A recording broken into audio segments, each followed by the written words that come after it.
Tujuannya apa sih, Pak? Kok harus ada pemeriksaan sih? Udah kayak pasien aja. Dalam kegiatan pemeriksaan itu ada 3 elemen besar sebenarnya, Mas Arif ya.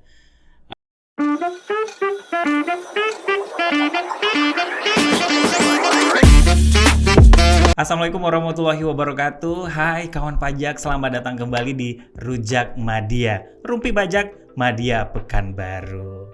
Hari ini podcast kita sangat spesial, bukan karena hostnya berbeda, tapi karena topiknya yang luar biasa, sangat sensitif. Saya Arif yang akan memandu podcast kita hari ini. Langsung saja saya sapa narasumber kita hari ini, yaitu Pak Ramdi Yadin. Halo Bapak, apa kabar? Kabar baik? Alhamdulillah seger sepertinya. Ya, alhamdulillah. Di penghujung tahun tetap gali potensi untuk penerimaan negara. Betul, semangat terus. Semangat terus ya. Pak Ramdi ini kawan pajak adalah fungsional pemeriksa pajak ahli Madya di KPP Madya Pekanbaru. Stok baru kita. KPP Madya Pekanbaru punya banyak narasumber yang luar biasa. Hari ini pemeriksaan nih Pak Ramdi topiknya. Dan pemeriksaan ini sangat sensitif. Wajib pajak itu takut banget diperiksa. Ya. Pertanyaan pertama saya adalah, apa sih sebenarnya pemeriksaan itu Pak Ramdi? Ya, begini kawan pajak, dalam pelaksanaan peraturan perundangan perpajakan itu ada kewajiban di mana wajib pajak itu pertama itu harus membuat satu pembukuan. Ini memudahkan nanti dalam hal pelaporan. Nah, dalam pelaksanaan itu, pembukuan itu juga bisa, kalau misal tidak bisa membuat pembukuan di dalam omset tertentu, wajib pajak nanti bisa membuat suatu pencatatan. Nah, dari pencatatan itu nanti kawan pajak bisa menganalisa, menghitung sendiri, kemudian mempertimbangkan mungkin semacam perencanaan perpajakan, sehingga bisa menghitung berapa sebenarnya pajak terutang yang seharusnya dia bayar. Dari pajak terutang yang dia bayar itu, nanti wajib pajak akan mulai menyetor sesuai dengan jumlah yang pajak terutangnya. Baik. Setelah dia terutang di store, kemudian wajib pajak langsung membayar. Udah membayar, menyetor, membayar, kemudian dari pelaksanaan itu dia nanti melaporkan hasil yang sudah dia hitung, dia bayar, kemudian dilaporkan dalam suatu SPT. Nah, di dalam pemeriksaan itu, hal-hal yang pertama yang dilakukan oleh pemeriksa pajak adalah mengumpulkan data. Jadi, mengumpulkan semua informasi terkait dengan kegiatan proses bisnis wajib pajak, kemudian bagaimana delineasi transaksinya, kemudian mengolah data, keterangan, kemudian mengumpulkan bukti yang dilaksanakan secara objektif, profesional berdasarkan satu standar pemeriksaan pajak yang sudah diatur oleh Peraturan Menteri Keuangan. Baik, jadi pemeriksaan itu adalah serangkaian menghimpun data, kemudian mengolah dan dilakukan secara sesuai dengan peraturan ya Pak? Betul, ya? betul sekali. Tujuannya apa sih Pak? Kok harus ada pemeriksaan sih? Udah kayak pasien aja. Ya, begini kawan pajak sekalian. Tujuan dari pemeriksaan itu adalah sebenarnya untuk menguji kepatuhan wajib pajak dalam pemenuhan kewajiban perpajakannya tadi. Di mana seperti yang disampaikan tadi, dalam kewajiban pelaporan perpajakan, wajib pajak diberikan kewenangan oleh negara berdasarkan pasal 12 ayat 1 KUP, berdasarkan suatu sistem assessment, self assessment, jadi hitung sendiri. Nah, dalam hitung sendiri ini, maka tujuan dari pemeriksaan itu akhirnya untuk menguji kepatuhan pemenuhan kewajiban tadi, dan kemudian tujuannya dalam rangka melaksanakan ketentuan perpajakan. Ini yang maksud dari pemeriksaan itu dilakukan. Jadi kawan pajak jangan khawatir, sepanjang informasi itu dimiliki dan bisa dijelaskan, harus dipenuhi dan lalui saja proses pemeriksaan dengan baik. Nah, Pak Ramdi, pertanyaan berikutnya adalah, apakah semua wajib pajak ini bisa saja diperiksa atau ada kriteria tertentu nih, Pak Ramdi? Begini kawan pajak sekalian, dalam kegiatan pemeriksaan itu ada 3 elemen besar sebenarnya, Mas Arif ya. Di dalam 3 besar itu adalah pertama karena wajib pajak menyatakan lebih bayar. Yang kedua, wajib pajak rugi ya. Kemudian wajib pajak dalam pelaporan SPT-nya rugi. Kemudian yang ketiga, karena hanya ada data atau ada informasi lain sehingga kantor pajak memutuskan untuk dilakukan pemeriksaan berdasarkan analisa-analisa tertentu, begitu. Baik. Jadi jangan khawatir ya Pak ya. Nah salah satunya ada nih kriterianya itu ketika wajib pajak menyatakan SPT yang terpilih untuk dilakukan pemeriksaan berdasarkan analisis resiko SP2DK. Nah untuk wajib pajak yang tidak aktif atau atau mengabaikan SP2DK ini juga bisa menjadi salah satu indikator petugas kita mengekskalasi menjadi dilakukan pemeriksaan ya Pak ya. Ya betul. Jadi bisa diceritakan Pak sedikit aja. Ya. Untuk terkait dengan analisa data tadi, apabila kawan pajak menerima semacam surat cinta lah sebenarnya dari kantor pajak itu untuk membantu wajib pajak untuk memenuhi kewajiban perpajakannya supaya tujuan dari pelaporan menjadi benar, lengkap dan jelas. Baik. Nah, dalam pelaksanaan ini wajib pajak dimintakan untuk memenuhi pemanggilan tadi ya. Pemanggilan yang dari surat tadi nanti ada semacam informasi-informasi yang ditanyakan oleh teman-teman kita konserventatif. Dari pertanyaan itu nanti teman-teman pajak akan bisa menjelaskan, menunjukkan data apabila ada beberapa data yang mengalami selisih. Nah, apabila nanti tetap ada selisih atau tidak dipenuhinya pemanggilan tadi, ini akan berakibat teman-teman dari akun representatif untuk mengusulkan dilakukannya pemeriksaan. Baik. Begitu. Oke. Nah, gitu. Jadi nanti ada analisa-analisa tertentu sebelum dia diputuskan untuk menjadi pemeriksaan, maka ini akan menjadi bahan teman-teman pemeriksa untuk melakukan pemeriksaan. Dan topik SP2DK sudah kita posting, dan bagi yang nggak ngerti atau pengen tahu apa sih, lihat ya postingan kita sebelum ini. Nah, Bapak jadi pesan juga buat teman-teman, buat kawan pajak nih, mohon tidak mengabaikan surat-surat yang kita sampaikan ya Pak ya. Betul. Mohon proaktif, karena apabila diabaikan atau kita tidak proaktif bisa saja konsekuensinya makin panjang seperti itu. Nah, Pak Ramdi, dalam wajib pajak ini dilakukan pemeriksaan dalam sebuah prosesnya, sebenarnya wajib pajak ini punya hak nggak sih Pak? Atau sekedar terima aja apa yang diminta orang pajak harus dipenuhi? Atau ternyata ada haknya juga? Ya, sebenarnya di dalam undang-undang itu sudah dinyatakan bahwa ketika wajib pajak menghitung dia menjadi lebih bayar, misalnya dia minta pengembalian pendahuluan, nah itu wajib pajak sudah bisa memenuhi haknya bahwa dia meminta untuk dilakukan pemeriksaan. Tadi kan pemeriksaan karena dia lebih bayar, kemudian ada rugi, ada data lain, sehingga ketika dia meminta restitusi atau meminta pengembalian pajak itu hak yang wajib kemudian nanti menimbulkan pemeriksaan. Dalam pemeriksaan itu nanti ada yang namanya tanda pengenal si pemeriksa. Nah, tanda pengenal pemeriksa ini wajib diperlihatkan oleh pemeriksa kepada wajib pajak yang akan diperiksa. Baik. Kemudian juga wajib memperlihatkan kepada wajib pajak yang terperiksa surat perintahnya. Nanti kawan-kawan pajak bisa mengecek apakah di tanda pengenal mukanya mungkin muka Ramdi Yadin, tetapi di tanda pengenal mukanya Mas Arif. Bisa. Nah, itu harus dipastikan ya kawan pajak ya. Jangan sampai dimanfaatkan oleh oknum-oknum tertentu yang datang nggak pakai tanda pengenal, ternyata bukan petugas kita. Kemudian di dalam surat perintah juga diperhatikan, tolong nanti kalau misalnya ragu dengan surat perintah itu bisa menelepon ke kantor pajak Madya Pekanbaru untuk memastikan ini apakah betul pemeriksaannya orangnya yang sama dengan yang dimaksud gitu. Nah, nanti apabila nanti ada perubahan, misalnya karena di kantor pajak itu ada semacam tour of duty, karena tour of duty, jadi ada mutasi segala macam. Nah, pemeriksa juga mengalami hal yang sama. Nah, ketika ada perubahan tim, maka tim yang baru juga wajib untuk memperlihatkan surat perintah penggantinya, ya, surat penggantinya, dan menjelaskan kepada wajib pajak tujuan dan maksud dilakukannya pemeriksaan. Kemudian haknya apa lagi nih Pak? Ada lagi nggak? Ya, wajib itu kawan pajak. Selain wajib pajak itu yang diperiksa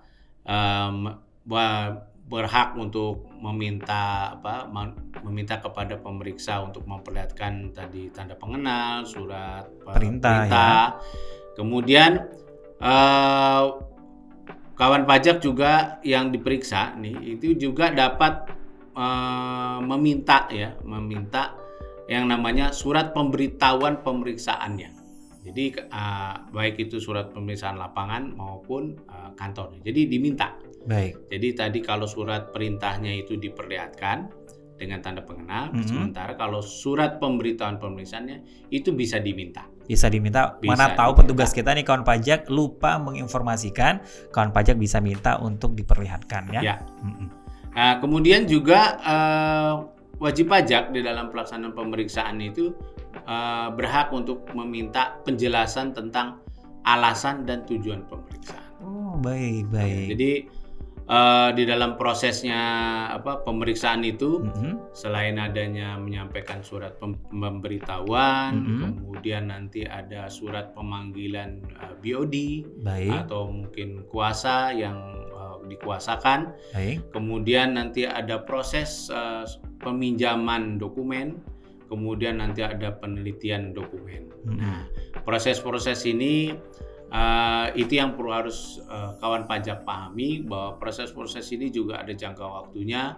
Jangka waktunya itu untuk pemeriksaan lapangan sekitar 6 bulan sejak surat pemberitahuannya itu diterima oleh wajib pajak, ditambah dapat diperpanjang 2 bulan, dan wajib pajak berhak mendapat surat pemberitahuan perpanjangannya. Gitu. Ya. Baik, itu bisa maksimal berapa hari Pak Ramdi untuk meminta perpanjangan menjawab SPHP itu? Belum sampai ini. Jadi, saya kebablasan ini ya. Jadi setelah penelitian dokumen, kemudian tadi ada surat pemanggilan, itu nanti wajib pajak setelah itu selesai baru dia masuk ke surat pemberitahuan hasil pemeriksaan. Oh, baik. Nanti bisa dikirim, bisa disampaikan langsung oleh wajib pajaknya kepada wajib pajaknya, atau bisa dikirim melalui surat tercatat. Baik. Dan ternyata tadi itu kalau memang karena sesuatu lain hal, dokumen itu tidak bisa dibalas secepat sesuai waktu yang diberikan, bisa ada perpanjangan ya Pak ya? Betul. Ada hak bagi wajib pajak itu 3 hari meminta. Misalnya jadi begini, ketika menerima surat pemberitahuan hasil pemeriksaan, kemudian wajib pajak merasa masih butuh waktu, karena diberi waktu cuma 7 hari, maka bisa meminta kepada tim pemeriksa waktu tempo 3 hari kerja, dengan menyampaikan surat resmi untuk perpanjangan penjawab hasil surat pemberitahuan. Tadi. Ada hak lainnya mungkin Pak, yang mungkin ini kayaknya kalau saya lihat nih haknya banyak ternyata nih wajib pajak nih. Ya. Setelah tadi sudah menerima surat pemberitahuan hasil pemeriksaan, wajib pajak itu berhak untuk menghadiri pembahasan akhir. Jadi sudah diberitahu, sudah memberi jawaban, kemudian kawan pajak ingin tahu nih apa sih yang sudah dilakukan oleh pemeriksa, apa sih penjelasannya. Jadi wajib pajak yang diperiksa, ya kawan-kawan pajak dan Mas Arif, itu bisa menghadiri pembahasan akhir. Nah, dari hasil pemeriksaan ini yang sudah nanti kawan pajak yang diperiksa itu akan menerima surat pemberitahuan kapan dilaksanakannya pembahasan akhir ini, gitu. Baik. Nah, di samping lain, setelah di dalam pemeriksaan kemudian terjadi dispute, terjadi selisih pendapat ya, misalnya terkait dengan aturan, maka kawan pajak bisa meminta quality insurance kepada Kanwil. Oh, ngajunya ke Kanwil ya Pak ya? Ya, Kanwil. Nah, dari quality ini misalnya Perbedaannya adalah mengenai aturan-aturan. Misalnya aturannya menurut kawan pajak ini saya pakai aturan PMK nomor sekian. Rupanya pemeriksa juga memakai PMK sekian. Jadi multitafsir. Nah, tafsirnya berdasarkan tafsir masing-masing menguntungkan masing-masing gitu ya. Yang pemeriksa pengen cepat selesai, yang kawan pajaknya merasa loh saya nggak mau membayar, atau ini menurut hemat kawan pajak itu salah. Nah, jadi itu nanti syarat dari pengajuan permohonan quality assurance-nya. Dan itu diajukan ke kantor wilayah DCP ya Pak ya. Betul. Dan harus dimanfaatkan nih. Kalau memang ternyata banyak ya. Okay. Kemudian nanti setelah pemeriksaan selesai, ada hak wajib pajak yang lain adalah wajib pajak wajib menerima pengembalian seluruh dokumen. Dokumen yang dipinjam dalam proses pemeriksaan ya Pak ya. Pemeriksaan terutama jika itu adalah dokumen asli dan mungkin akan digunakan untuk kegiatan lain, kegiatan ekspor impor, ada pengajuan ke bank. Nah, jadi ini bisa diminta kembali kepada wajib pajak. Nah, dari hasil pemeriksaan nanti kawan pajak akan diminta untuk mengisi kuesioner. Kuesioner di mana ini kawan pajak yang diperiksa itu diminta pendapatnya mengenai proses pelaksanaan pemeriksaan. Bagaimana menurut kawan pajak? Apakah pemeriksanya bengis gitu ya, lagi meriksa keluar kata-kata yang tidak menyenangkan, atau mungkin mengeluarkan senjata tajam. Saya rasa nggak mungkin itu ya. Iya nggak mungkin, nggak punya kayaknya. Kayaknya nggak punya. Mungkin statement yang tajam mungkin ya. Itu. Jadi kawan pajak itulah tadi hak-hak yang bisa kawan pajak dapatkan ketika dilakukan pemeriksaan. Terakhir itu adalah mengisi kuesioner, itu kesempatan wajib pajak ataupun kawan pajak untuk menyampaikan keluhan mungkin ataupun koreksi terhadap proses pemeriksaan yang kawan pajak alami. Nah, tadi berbicara tentang hak nih, Pak Ramdi, tentu saja ada kewajiban. Iya ya, jangan sampai kita nerima haknya, tapi kewajibannya kita lupa. Nah, Pak Ramdi boleh cerita tentang kewajiban wajib pajak pada saat dilakukan pemeriksaannya. Ya, begini, tadi kita sudah menyampaikan haknya, dan berarti kontranya ada kewajiban. Tadi kalau misalnya disampaikan tadi haknya untuk menghadiri ya, untuk menghadiri, hak wajib pajak menghadiri, berarti ada ketentuan juga di mana kewajiban pajak ketika dipanggil itu memenuhi panggilannya gitu, dan memenuhi panggilannya dengan tepat waktu. Jangan nanti kami dipanggil oleh tim pemeriksa, misalnya kawan pajak dipanggil tim pemeriksa jam 9 pagi, tapi datangnya jam 9 malam. Waduh, udah tutup kantor kita. Makanya ini jadi patokan bahwa kenapa kewajiban itu memenuhi panggilan itu menjadi satu kewajiban bagi kawan pajak jika diperiksa. Dan jadwalnya juga jauh-jauh hari sudah diberitahu kan ya Pak ya? Betul sekali. Nah, nanti setelah memenuhi panggilan, nah beberapa kegiatan itu wajib pajak itu kawan pajak wajib untuk memperlihatkan dan meminjamkan dokumen. Nah, ini dokumen ini nanti akan dijadikan dasar dalam penghitungan penghasilannya. Berapa sih yang kena pajak? Termasuk juga penghasilan lain yang mungkin belum terhitung atau mungkin terlewat oleh kawan pajak dalam menghitung perpajakannya. Baik.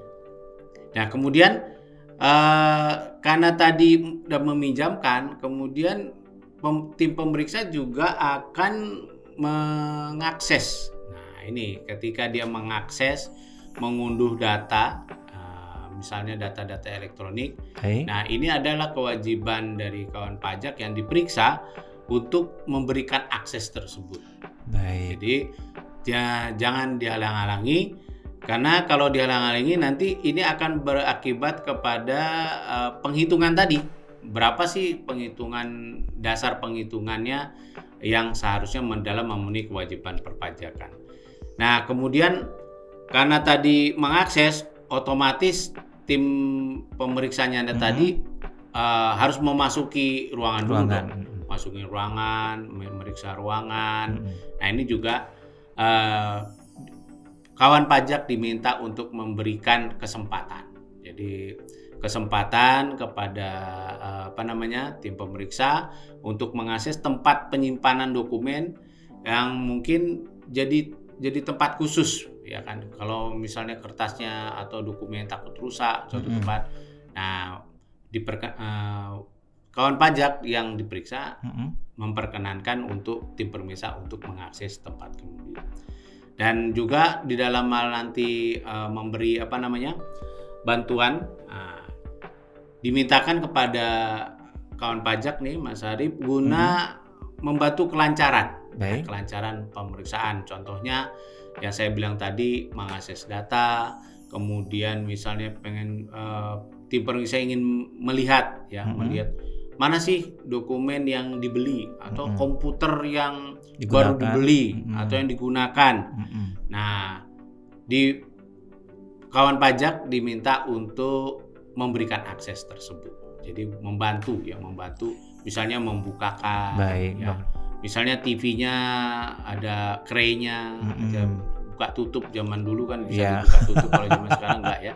Nah, itu bisa dibukakan, atau yang ada passwordnya itu dibukakan. Dan itu memang semua yang dilakukan oleh petugas kita itu dilindungi undang-undang dan memang sesuai dengan prosedurnya ya Pak ya. Betul sekali. Bukan mengada-ada. Jadi kawan pajak ketika petugas kami datang kemudian meminta diberikan akses untuk mengakses perangkat elektronika atau dokumen fisika untuk keperluan pemeriksaan, mohon diberikan kesempatan dan jangan ditutup-tutupi, nanti malah ribet sendiri. Dan ini dilindungi oleh undang-undang. Betul. Oke, silakan lagi Pak Ramdi, apa lagi nih? Untuk bantuan lainnya mungkin dari kawan pajak yang diperiksa itu Mas Arif bisa menyediakan ruangan. Ruangan tertentu. Dalam misalnya ruangan tertentu itu bukan ruangan yang basah gitu ya, atau yang di perairan nanti ya. Ya, atau AC-nya dibikin sedingin demikian rupa, tidak. Itu untuk menjaga juga supaya dokumen atau data atau mungkin komputer yang khusus gitu ya menjadi tidak rusak.